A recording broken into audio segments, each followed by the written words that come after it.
നമസ്കാരം. KCN വാർത്തകളിലേക്ക് സ്വാഗതം. പ്രധാന വാർത്തകൾ. റിയാസ് മൗലവിയുടെ ഘാതകരെ ഉടൻ പിടികൂടുമെന്ന് മുഖ്യമന്ത്രി പിണറായി വിജയൻ. അന്വേഷണം ഊർജിതമാക്കണമെന്നാവശ്യപ്പെട്ട് റിയാസിന്റെ ബന്ധുക്കൾ മുഖ്യമന്ത്രിക്ക് നിവേദനം നൽകി. ജില്ലയിൽ പ്രഖ്യാപിച്ച നിരോധനാജ്ഞയിൽ ഓടിത്തളർന്ന് പോലീസ്. ഹർത്താൽ ദിനത്തിലെ അക്രമ സംഭവങ്ങളുമായി ബന്ധപ്പെട്ട് നിരവധി പരാതികൾ. 500-ലധികം പേർക്കെതിരെ കേസെടുത്തു. മാർച്ച് 24 ലോക ക്ഷയരോഗ ദിനം. ജില്ലയിൽ വിപുലമായ പരിപാടികൾ ആസൂത്രണം ചെയ്ത് ആരോഗ്യവകുപ്പ്.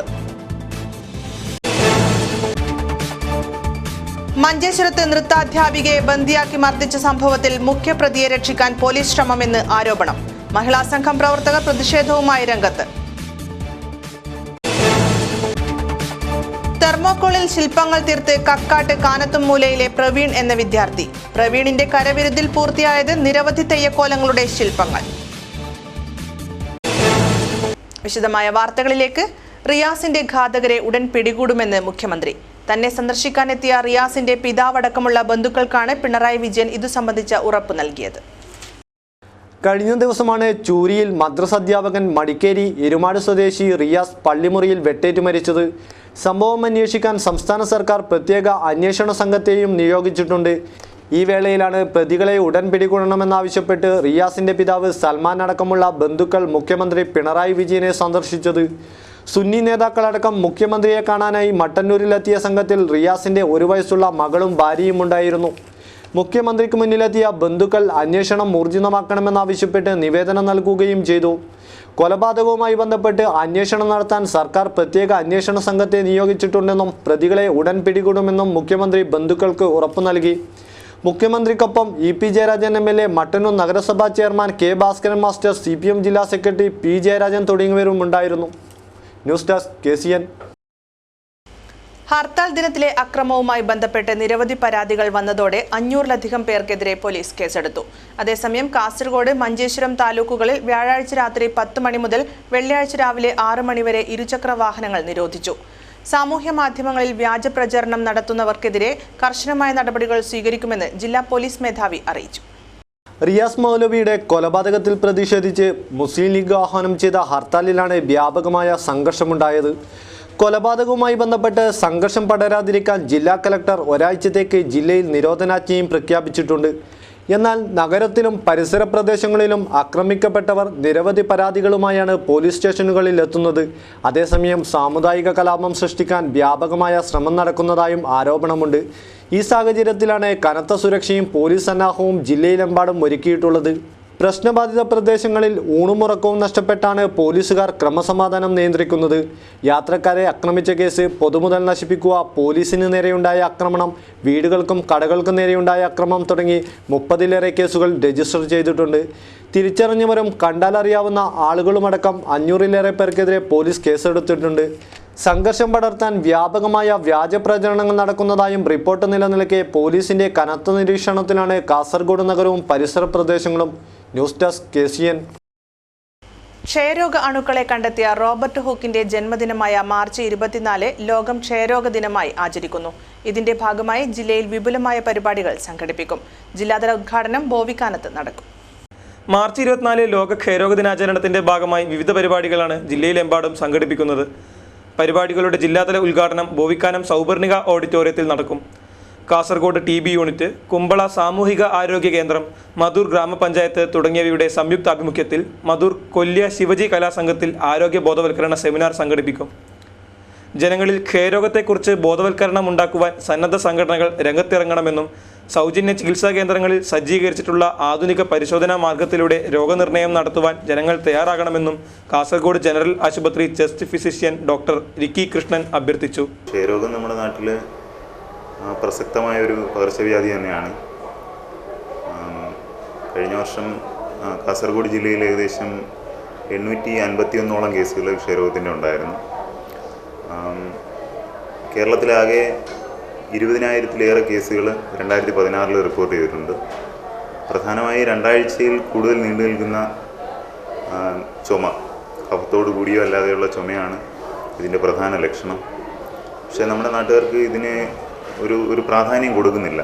ഈ ചുമ എന്നുള്ള ഒരു രോഗലക്ഷണത്തിന് വലിയ പ്രാധാന്യം കൊടുക്കുന്നില്ല. അത് മറ്റു പല കാരണങ്ങൾ കൊണ്ടായിരിക്കാം എന്നുള്ള ഒരു തെറ്റിദ്ധാരണയിൽ അവർ ക്ഷയരോഗത്തിന് ഒരു സാധ്യത കൽപ്പിക്കുന്നില്ല. അപ്പോൾ കഫപരിശോധനയിലൂടെ മാത്രമേ നമുക്ക് ക്ഷയരോഗം നിർണ്ണയിക്കാൻ സാധിക്കത്തുള്ളൂ. ക്ഷയരോഗ അണുക്കളുടെ ജനിതക ഘടന ഏറ്റവും വേഗത്തിൽ കണ്ടെത്തുവാനുള്ള നൂതന സാങ്കേതിക വിദ്യ CB നാറ്റ് മെഷീൻ അടക്കം എല്ലാ പരിശോധനാ സംവിധാനങ്ങളും കാസർഗോഡ് ജനറൽ ആശുപത്രിയിൽ ഒരുക്കിയിട്ടുണ്ട്. ക്ഷയരോഗ ദിനാചരണത്തിന്റെ ഭാഗമായി ജില്ലയിൽ വിവിധ ബോധവൽക്കരണ പരിപാടികൾ സംഘടിപ്പിക്കുമെന്ന് ജില്ലാ കോർഡിനേറ്റർ PP സുനിൽകുമാർ KCN ന്യൂസിനോട് പറഞ്ഞു. ജില്ലാതല പരിപാടി ബോവിക്കാനം സൗവർണിക ഓഡിറ്റോറിയത്തിൽ വെച്ചിട്ട് ബ്ലോക്ക് പഞ്ചായത്ത് പ്രസിഡന്റ് ഉദ്ഘാടനം ചെയ്യുന്നു. അതിൽ ഗ്രാമപഞ്ചായത്ത് പ്രസിഡന്റ് അധ്യക്ഷത വഹിക്കുന്നു. DMO മറ്റ് ജനപ്രതിനിധികൾ എല്ലാവരും അതിൽ പങ്കെടുക്കുന്നുണ്ട്. കൂടാതെ കാഞ്ഞങ്ങാട് മേഖലയിൽ അജാനൂർ വെച്ചിട്ടും അതുപോലെ മധൂർ ഗ്രാമപഞ്ചായത്തിൽ വെച്ചിട്ടും വിവിധങ്ങളായ പരിപാടികളോട് ലോക ക്ഷയരോഗ ദിനം ഈ വർഷം ആചരിച്ചു വരികയാണ്. മുൻകാലങ്ങളെ അപേക്ഷിച്ച് ക്ഷയരോഗത്തെക്കുറിച്ച് ജനങ്ങൾ ബോധവാന്മാരാണെന്നും പ്രാഥമിക ലക്ഷണങ്ങൾ കണ്ടു തുടങ്ങുമ്പോൾ തന്നെ പരിശോധനയ്ക്കും ചികിത്സയ്ക്കും ജനങ്ങൾ സന്നദ്ധരാകുന്നുണ്ടെന്നും 17 വർഷമായി കാസർഗോഡ് താലൂക്കിൽ ക്ഷയരോഗികളെ കണ്ടെത്തുവാനുള്ള ഫീൽഡ് വർക്കിന് നേതൃത്വം നൽകുന്ന സീനിയർ ട്രീറ്റ്മെന്റ് സൂപ്പർവൈസർമാരായ രാജേന്ദ്രനും ബാലനും പറയുന്നു. നാഷണൽ TB കൺട്രോൾ പ്രോഗ്രാം എന്നുള്ള ഈ ക്ഷയരോഗ നിയന്ത്രണ പദ്ധതി കാസർഗോഡ് ജില്ലയിൽ ആരംഭിച്ചത്. അന്ന് മുതൽ നമ്മൾ രണ്ടാളും ഈ ഫീൽഡിലുണ്ട്. 2000 ഏപ്രിൽ മുതലുണ്ട്. അപ്പോൾ അന്നത്തെ സാഹചര്യവും ഇന്നത്തെ സാഹചര്യവും വ്യത്യസ്തമാണ്. അന്ന് റെക്കോർഡിംഗ് ആൻഡ് റിപ്പോർട്ടിങ്ങും വെറും പേപ്പറിലും മറ്റു കാര്യങ്ങളിലായിരുന്നു. ഇന്ന് ഇലക്ട്രോണിക് മീഡിയയിലൂടെയാണ് TB പേഷ്യൻസിൻ്റെ എല്ലാ കാര്യങ്ങളും സെൻട്രൽ TB ഡിവിഷനിലേക്കൊക്കെ പോകുന്നത്. അന്ന് ക്ഷയരോഗം എന്ന് പറഞ്ഞാൽ വലിയ സ്റ്റിഗ്മയുള്ള ഒരു രോഗമായിട്ടാണ് എല്ലാവരും കരുതിയിരുന്നത്. നമ്മൾ ഈ മരുന്ന് കഴിക്കാതെ രോഗികളെ പിന്തുടർന്ന് പോകുന്ന അവസരത്തിൽ എന്താണ് കാര്യങ്ങളെന്നൊക്കെ ജനങ്ങൾക്ക് അറിയാൻ വലിയ ആകാംക്ഷയായിരുന്നു. പക്ഷേ ഇപ്പോഴത്തെ സാഹചര്യം അതല്ല. ഇപ്പോൾ ക്ഷയരോഗികളാണെന്ന് കണ്ടെത്തി കഴിഞ്ഞാൽ അവർ സ്വമേധയാ ഇവിടത്തേക്ക് വന്ന് ട്രീറ്റ്മെൻറ്റിനുള്ള സന്നദ്ധത പ്രകടിപ്പിക്കുന്നുണ്ട്. ക്ഷയരോഗം മനുഷ്യരാശിയെ തന്നെ ഇല്ലായ്മ ചെയ്യുവാൻ സാധിക്കുന്ന മാരകമായ രോഗം തന്നെയാണ്. എന്നാൽ കൃത്യമായ ചികിത്സയ്ക്കും പരിശോധനയ്ക്കും വിധേയമായാൽ രോഗത്തിൽ നിന്നും മുക്തി നേടുവാൻ സാധിക്കുമെന്നാണ് വിദഗ്ധരുടെ അഭിപ്രായം. News desk KCN. മഞ്ചേശ്വരത്ത് നൃത്താധ്യാപികയെ ബന്ദിയാക്കി ആക്രമിച്ച സംഭവം മുഖ്യപ്രതിയെ രക്ഷിക്കാൻ പോലീസ് ശ്രമിക്കുന്നതായി മഹിളാ സംഘം.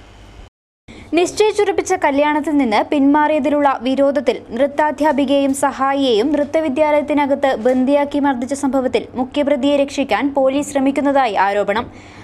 മംഗലാപുരം പ്രേരണ മഹിളായോഗം പ്രവർത്തകരാണ് പോലീസിനെതിരെ ആരോപണവുമായി രംഗത്തുവന്നത്. കൊല്യ കോട്ടേക്കാർ സ്വദേശിനിയും മഞ്ചേശ്വരത്തെ അരസു സ്കൂൾ ഓഫ് ഡാൻസിലെ നൃത്താധ്യാപികയുമായ സന്ധ്യയെയാണ് കഴിഞ്ഞ ചൊവ്വാഴ്ച വൈകുന്നേരം 15ഓളം വരുന്ന സംഘം ആക്രമിച്ചത്. സംഭവവുമായി ബന്ധപ്പെട്ട് 15 പേർക്കെതിരെ കേസെടുക്കുകയും പൊസോട്ടെ നവീൻ, മഞ്ചേശ്വരത്തെ വിശ്വനാഥ് എന്നിവരെ അറസ്റ്റ് ചെയ്യുകയും ചെയ്തിരുന്നു.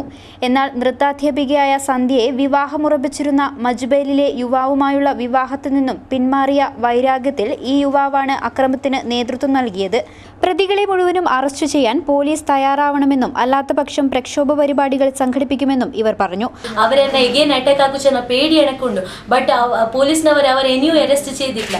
ഇനിയും ಅರೆಸ್ಟ್ ചെയ്തിട്ടില്ലെങ്കിൽ എനക്കായ പ്രോബ്ലം ഇനി ഏ പെൺകുട്ടിക്കാവാൻ അതിലൊസ്കര ನಾನು ಈ ವಿಷಯದಲ್ಲಿ ಫೈಟ್ ಆಗಿ ಉಂಟುಳ್ಳ എനിക്ക് ജസ്റ്റിസ് ಬೇಡು. ಸಪೋಸ್ എനിക്ക് ജസ്റ്റിസ് കിട്ടിയിട്ടില്ല ചേട്ടായെങ്കിൽ ನಾನು ಈ ನಿಮಿತ್ತ ಯಾರಿಗೆ ಕಂಪ್ಲೇಂಟ್ ಕೊಡ್ಕೋಣ, SP ಕಾವಟಿ ಈ ನಿಮಿತ್ತ ಗೃಹ ಸಚಿವಕ್ಕೆ ಯಾರಿಗೆ ಕಂಪ್ಲೇಂಟ್ ಕೊಡ್ಕೋಣ, ನಾನು മീന മുന്നോട്ട് പോവാനാണ്. മഞ്ചേശ്വരം പ്രസ് ക്ലബിൽ നടന്ന വാർത്താ സമ്മേളനത്തിൽ അക്രമത്തിനിരയായ സന്ധ്യ, പ്രേരണ മഹിളാ സംഘം പ്രവർത്തകരായ സുനിത, റോഷ്ലീന, രേണുക എന്നിവർ പങ്കെടുത്തു.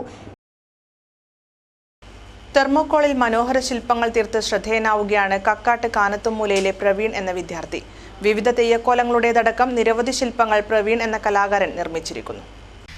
കക്കാട്ട് കാനത്തുമൂലയിലെ ദാമോദരൻ പ്രേമ ദമ്പതികളുടെ മകനായ പ്രവീണാണ് തെർമോക്കോളിൽ വ്യത്യസ്ത രൂപങ്ങൾ മനോഹരമായി തീർത്ത് ശ്രദ്ധേയനാകുന്നത്. 9ാം ക്ലാസ്സിൽ തുടങ്ങിയ പ്രവീണിന്റെ ഈ മേഖലയിലെ കഴിവും താല്പര്യവും ഇപ്പോഴും തുടരുന്നുണ്ട്.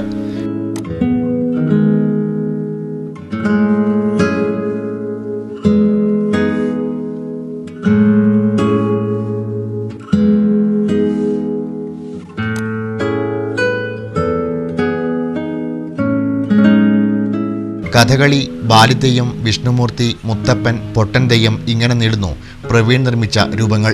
സ്കൂൾ തലത്തിൽ പ്രവൃത്തി പരിചയമേളയിൽ കൊത്തുപണി വിഭാഗത്തിൽ 3 വർഷത്തോളം ജില്ലാതലത്തിൽ 1ാം സ്ഥാനം നേടിയിട്ടുണ്ട് പ്രവീൺ. നീലേശ്വരത്ത് ശങ്കരാചാര്യ കോളേജിൽ കമ്പ്യൂട്ടർ വിദ്യാർത്ഥിയായ പ്രവീൺ മികച്ച ഗായകൻ കൂടിയാണ്. പാട്ടു പാടുന്ന കിളിമകളെ തുഞ്ചന്റെ ശാരിക പൊന്മകളെ ശ്രീതോകും ശ്രീരാമ ചരിതം പാടി അകതാരിൽ നേകി അമൃതവർഷം ആത്മാവിൽ നേകി മധുരഹർഷം കിളിപ്പാട്ടു പാടുന്ന കിളിമകളെ തുഞ്ചന്റെ ശാരിക പൊന്മകളെ. കാസർഗോഡ് ജില്ലാ കാൻഫെഡ് സമ്മേളനം മാർച്ച് 25-ന് ഉദുമ പള്ളം മാഷ് ഓഡിറ്റോറിയത്തിൽ നടക്കുന്ന ഉദ്ഘാടന സമ്മേളനം റവന്യൂ മന്ത്രി ഇ ചന്ദ്രശേഖരൻ ഉദ്ഘാടനം ചെയ്യും. ഭാരവാഹികൾ വാർത്താ സമ്മേളനത്തിലാണ് ഇക്കാര്യം അറിയിച്ചത്. കാൻഫെഡിന്റെ 40ാം വാർഷികവും കാസർഗോഡ് ജില്ലാ സമ്മേളനവും മാർച്ച് 25-ന് ഉദുമയിൽ വെച്ച് സംഘടിപ്പിക്കും. PN പണിക്കരുടെ ജന്മദിനമായ മാർച്ച് 1 മുതൽ ഒരു മാസക്കാലം ജില്ലയുടെ വിവിധ ഭാഗങ്ങളിലായി വിവിധ പരിപാടികളും സംഘടിപ്പിക്കും.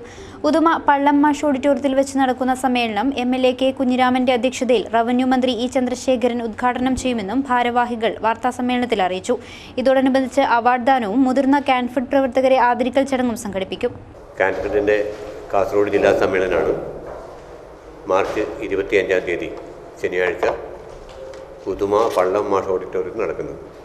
ഈ മടിക്കൈ കുഞ്ഞിക്കണ്ണൻ അവാർഡ് PK കുമാരൻ നായർക്കും, PN Panicker award doctor KCK Raja നീലേശ്വരത്തിനും, സുശീല ഗോപാലൻ അവാർഡ് K ലക്ഷ്മി എന്ന പാണത്തൂരിലെ ഹോം നേഴ്സിനും, കുഞ്ഞിക്കണ്ണൻ മാസ്റ്റർ അവാർഡ് കാഞ്ഞങ്ങാട്ടുള്ള P നാരായണ ടീച്ചർക്കും, അഡ്വക്കേറ്റ് K പുരുഷോത്തമൻ്റെ പേരിലുള്ള award advocate PK ചന്ദ്രശേഖരനുമാണ്.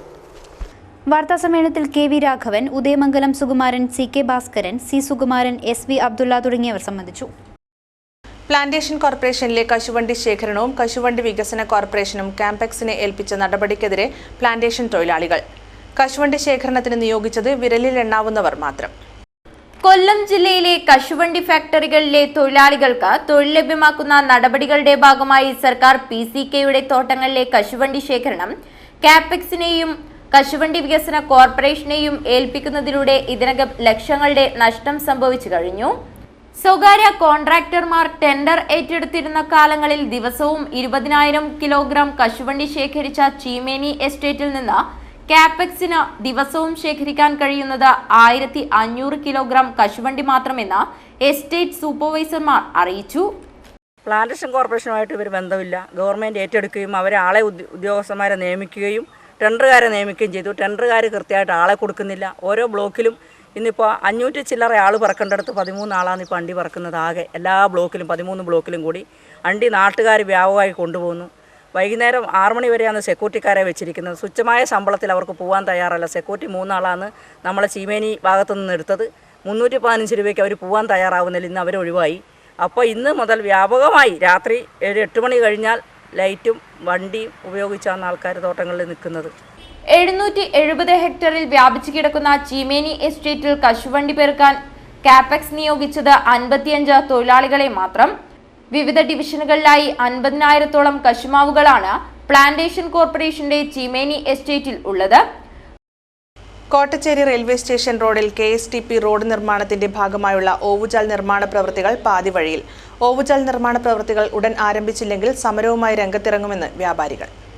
Kottachery railway station റോഡിൽ KSTP റോഡ് നിർമ്മാണത്തിന്റെ ഭാഗമായുള്ള ഓവുചാൽ നിർമ്മാണ പ്രവർത്തനങ്ങൾ നിലച്ചിട്ട് ദിവസങ്ങൾ പിന്നിടുമ്പോഴും അധികൃതർ നിസ്സംഗത പാലിക്കുന്നുവെന്നാണ് നാട്ടുകാരുടെ ആക്ഷേപം.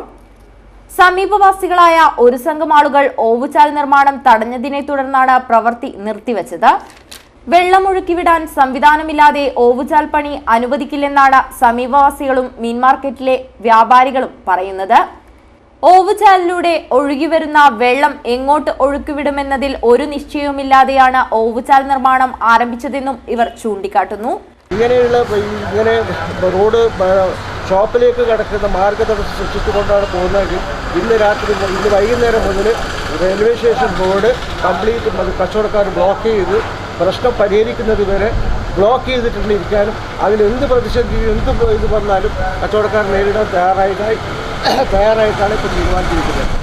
കോട്ടച്ചേരി മെയിൻ റോഡിൽ നിന്നാണ് റെയിൽവേ സ്റ്റേഷൻ റോഡിൽ ഓവുചാൽ പണിയുന്നത്. യാതൊരുവിധ ആസൂത്രണവുമില്ലാതെ തികച്ചും അശാസ്ത്രീയമായി പണിയുന്ന ഓവുചാലിൽ വെള്ളം എങ്ങോട്ടാണ് ഒഴുക്കേണ്ടതെന്ന ചോദ്യത്തിനു മുന്നിൽ അധികൃതർ മൗനം പാലിക്കുകയാണ്. പാതി വഴിയിൽ നിലച്ച ഓവുചാൽ നിർമ്മാണ പ്രവർത്തികൾ ഉടൻ ആരംഭിച്ചില്ലെങ്കിൽ സമരവുമായി രംഗത്തിറങ്ങാനാണ് വ്യാപാരികളുടെ തീരുമാനം. മൃഗസംരക്ഷണ വകുപ്പിന്റെ നേതൃത്വത്തിൽ നടപ്പിലാക്കുന്ന മോഡൽ പഞ്ചായത്ത് പദ്ധതിക്ക് മാർച്ച് 25-ന് തുടക്കമാവും. മടിക്കൈ പ്രതീക്ഷ 2016 എന്ന പേരിലുള്ള പദ്ധതി മന്ത്രി ഇ ചന്ദ്രശേഖരൻ ഉദ്ഘാടനം ചെയ്യുമെന്ന് ഭാരവാഹികൾ വാർത്താസമ്മേളനത്തിൽ അറിയിച്ചു. കേരളത്തിലെ ആകെ 12 പഞ്ചായത്തുകളിൽ മാത്രം മൃഗസംരക്ഷണ വകുപ്പ് നടപ്പിലാക്കുന്ന പദ്ധതിയാണ് മോഡൽ പഞ്ചായത്ത്. 2016-17 വർഷത്തിൽ കാസർഗോഡ് ജില്ലയിൽ മടിക്കൈ ഗ്രാമപഞ്ചായത്തിൽ മടിക്കൈ പ്രതീക്ഷ 2016 എന്ന പേരിലാണ് പദ്ധതി നടപ്പിലാക്കുന്നത്. ഈ പദ്ധതി 2 ഘട്ടങ്ങളിലായാണ് നടത്തുന്നത്. ആദ്യഘട്ടത്തിൽ 5 അംഗങ്ങളടങ്ങിയ 6 പ്രവർത്തന ഗ്രൂപ്പുകൾക്ക് 30 പശുവിനെയും 600 കോഴികളെയും വിതരണം ചെയ്യും. രണ്ടാം ഘട്ടത്തിൽ കുടുംബശ്രീ സ്വയം സഹായ സംഘത്തിൽ നിന്നും തിരഞ്ഞെടുക്കപ്പെട്ട ഒരു യൂണിറ്റിന് പ്രത്യേക പരിശീലനം നൽകി സംരംഭക ഗ്രൂപ്പിനെയും സജ്ജമാക്കും. രണ്ടാം ഘട്ടത്തിൽ കുടുംബശ്രീ സ്വയം സഹായ സംഘത്തിൽ നിന്നും തെരഞ്ഞെടുക്കപ്പെട്ട ഒരു യൂണിറ്റിന് പ്രത്യേക പരിശീലനം നൽകി സംരംഭക ഗ്രൂപ്പിനെയും സജ്ജമാക്കും. മാർച്ച് 24-ന് നടക്കുന്ന പദ്ധതിയുടെ ഉദ്ഘാടനം മടിക്കൈ പഞ്ചായത്ത് ഓഫീസ് പരിസരത്ത് നടക്കും. മാർച്ച് 24-ന് മടിക്കൈ പഞ്ചായത്ത് ഓഫീസ് പരിസരത്ത് നടക്കുന്ന ചടങ്ങ് മന്ത്രി കെ രാജു ഉദ്ഘാടനം ചെയ്യും. പി കരുണാകരൻ MP മുഖ്യാതിഥിയായിരിക്കും. NA നെല്ലിക്കുന്ന് MLA ക്ഷീരകർഷകരെ ആദരിക്കും. PB അബ്ദുൾ റസാഖ് MLA പ്രതീക്ഷ ബ്രാൻഡിന്റെ ആദ്യ വിൽപ്പന നിർവഹിക്കും. ജില്ലാ panchayat president AGC Basheer logo പ്രകാശനം ചെയ്യും. കാഞ്ഞങ്ങാട്ട് നടന്ന വാർത്താ സമ്മേളനത്തിൽ Madikkai panchayat president C Prabhakaran, standing committee chairman Sasheendran Madikkai, ജില്ലാ മൃഗസംരക്ഷണ officer doctor Sreenivasan, doctor Muraleedharan A, doctor Pradeep Kumar, doctor Tito Joseph, doctor Smitha M Sebastian തുടങ്ങിയവർ സംസാരിച്ചു. ജില്ലാ ലൈബ്രറി കൗൺസിൽ വികസന സമിതിയുടെ ഈ വർഷത്തെ പുസ്തകോത്സവം 24 മുതൽ 26 വരെ അലാമിപ്പള്ളി പുതിയ ബസ് സ്റ്റാൻഡ് പരിസരത്ത് നടക്കും. പുസ്തകോത്സവത്തിന്റെ ഭാഗമായി വിവിധ കലാപരിപാടികളും ഒരുക്കുമെന്ന് ഭാരവാഹികൾ അറിയിച്ചു. കാസർഗോഡ് ജില്ലാ ലൈബ്രറി കൗൺസിൽ വികസന സമിതിയുടെ ഈ വർഷത്തെ പുസ്തകോത്സവം 24, 25, 26 തീയതികളിൽ കാഞ്ഞങ്ങാട് ആലാമിപ്പള്ളി പുതിയ ബസ് സ്റ്റാൻഡ് പരിസരത്ത് നടക്കും. പുസ്തകോത്സവത്തിന്റെ ഉദ്ഘാടനം തമിഴ്നാട്ടിലെ പ്രശസ്ത നാടക സിനിമാ നടനും സംവിധായകനുമായ ഡോക്ടർ M രാമസ്വാമി നിർവഹിക്കും. വിവിധ സാംസ്കാരിക പരിപാടികൾ നടക്കും. 25-ന് രാവിലെ 10 മണിക്ക് നടക്കുന്ന ലൈബ്രറിമാരുടെ സംഗമം റവന്യൂ വകുപ്പ് മന്ത്രി ഇ ചന്ദ്രശേഖരൻ ഉദ്ഘാടനം ചെയ്യും. വൈകിട്ട് 3 മണിക്ക് നടക്കുന്ന കവിതാലാപന മത്സരം കവി CM വിനയചന്ദ്രൻ ഉദ്ഘാടനം ചെയ്യും. 26-ന് രാവിലെ 10:30-ന് തുടി നാടൻ കലാസംഘത്തിന്റെ നാട്ടുപെരുമ നാടൻ കലാവതരണം നടക്കും. വൈകിട്ട് 3 മണിക്ക് നടക്കുന്ന സമാപന സമ്മേളനം അഡ്വക്കേറ്റ് P അപ്പുക്കുട്ടൻ ഉദ്ഘാടനം ചെയ്യും. 23-ന് വൈകിട്ട് 4 മണിക്ക് ജില്ലാ ലൈബ്രറി കൗൺസിൽ ഓഫീസ് പരിസരത്ത് നിന്ന് ആരംഭിക്കുന്ന വിളംബര ജാഥയിൽ ഗ്രന്ഥശാല പ്രവർത്തകരും മറ്റു സാംസ്കാരിക പ്രവർത്തകരും അണിനിരക്കും. പുസ്തകോത്സവത്തിന്റെ ഒരുക്കങ്ങൾ പൂർത്തിയായതായി ഭാരവാഹികൾ വാർത്താ സമ്മേളനത്തിൽ അറിയിച്ചു. അഡ്വക്കേറ്റ് P അപ്പുക്കുട്ടൻ, നഗരസഭാ chairman VB Rameshan, doctor PC Prabhakaran, T Rajan, Manoj Kumar തുടങ്ങിയവർ പങ്കെടുത്തു. പടന്നക്കാട് കാർഷിക കോളേജിൽ SFIയുടെ സ്നേഹ സദസ്സ് സംസ്ഥാന പ്രസിഡന്റ് ജേക്ക് C തോമസ് ഉദ്ഘാടനം ചെയ്തു. സദാചാര ഗുണ്ടായുസത്തിനും വ്യക്തി സ്വാതന്ത്ര്യങ്ങൾക്ക് നേരെയുള്ള കടന്നുകയറ്റത്തിനെതിരെയുമാണ് SFI സ്നേഹ സദസ്സ് സംഘടിപ്പിച്ചത്. പടന്നക്കാട് കാർഷിക കോളേജിൽ നടന്ന പരിപാടി SFI സംസ്ഥാന പ്രസിഡന്റ് ജേക്ക് C തോമസ് ഉദ്ഘാടനം ചെയ്തു. കേരളത്തിന്റെ സമൂഹം ബാക്കി എല്ലാ ഉത്തരേന്ത്യൻ സ്ഥലങ്ങളിലും ഗ്രാമാന്തരങ്ങളിലും ഒക്കെ വ്യത്യസ്തമായി സംസ്കാര സമ്പന്നമാണ്, മതനിരപേക്ഷമാണ് എന്നൊക്കെ നമ്മൾ എല്ലായ്പ്പോഴും കൂടെ അഹങ്കാരത്തോടു കൂടി വിളിച്ചു പറയാറുണ്ട്. മറ്റേതൊരു സ്ഥലങ്ങളിലും ഇപ്പോൾ ഡൽഹിയിൽ നിർഭയ അതിക്രൂരമായി ബലാത്സംഗം ചെയ്യപ്പെട്ടപ്പോൾ നമ്മൾ നമ്മുടെ കലാലയങ്ങളിലും തെരുവോരങ്ങളിലും ഒക്കെ വലിയ പ്രതിഷേധ സദസ്സുകൾ തീർത്തിട്ടുണ്ട്. ഇതിനൊന്നും എൻ്റെ നാട് വേദിയാവാൻ വേണ്ടി പോകുന്നില്ല എന്നതാണ് നമ്മൾ ഓരോ പ്രതിഷേധ ഘട്ടങ്ങളിലും ഉയർത്തി വിളിച്ചു പറയാറുള്ള മുദ്രാവാക്യം. അരുൺ ജോസ് അധ്യക്ഷനായി. MV Ratheesh, A Abhijith, PK Sreeraj, P Roshan, Swathi Sunil, Sreehari എന്നിവർ സംസാരിച്ചു. തുടർന്ന് വിവിധ കലാപരിപാടികൾ അരങ്ങേറി. പ്രധാന വാർത്തകൾ വീണ്ടും. റിയാസ് മൗലവിയുടെ ഘാതകരെ ഉടൻ പിടികൂടുമെന്ന് മുഖ്യമന്ത്രി പിണറായി വിജയൻ. അന്വേഷണം ഊർജിതമാക്കണമെന്നാവശ്യപ്പെട്ട് റിയാസിന്റെ ബന്ധുക്കൾ മുഖ്യമന്ത്രിക്ക് നിവേദനം നൽകി. ജില്ലയിൽ പ്രഖ്യാപിച്ച നിരോധനാജ്ഞയിൽ ഓടിത്തളർന്ന് പോലീസ്. ഹർത്താൽ ദിനത്തിലെ അക്രമ സംഭവങ്ങളുമായി ബന്ധപ്പെട്ട് നിരവധി പരാതികൾ. 500-ലധികം പേർക്കെതിരെ കേസെടുത്തു. മാർച്ച് 24 ലോക ക്ഷയരോഗ ദിനം. ജില്ലയിൽ വിപുലമായ പരിപാടികൾ ആസൂത്രണം ചെയ്ത് ആരോഗ്യവകുപ്പ്. മഞ്ചേശ്വരത്ത് നൃത്താധ്യാപികയെ ബന്ദിയാക്കി മർദ്ദിച്ച സംഭവത്തിൽ മുഖ്യപ്രതിയെ രക്ഷിക്കാൻ പോലീസ് ശ്രമമെന്ന് ആരോപണം. മഹിളാ സംഘം പ്രവർത്തകർ പ്രതിഷേധവുമായി രംഗത്ത്. തെർമോക്കോളിൽ ശില്പങ്ങൾ തീർത്ത് കക്കാട്ട് കാനത്തുംമൂലയിലെ പ്രവീൺ എന്ന വിദ്യാർത്ഥി. പ്രവീണിന്റെ കരവിരുതിൽ പൂർത്തിയായത് നിരവധി തെയ്യക്കോലങ്ങളുടെ ശില്പങ്ങൾ. ഈ വാർത്താ ബുള്ളറ്റിൻ പൂർത്തിയാകുന്നു.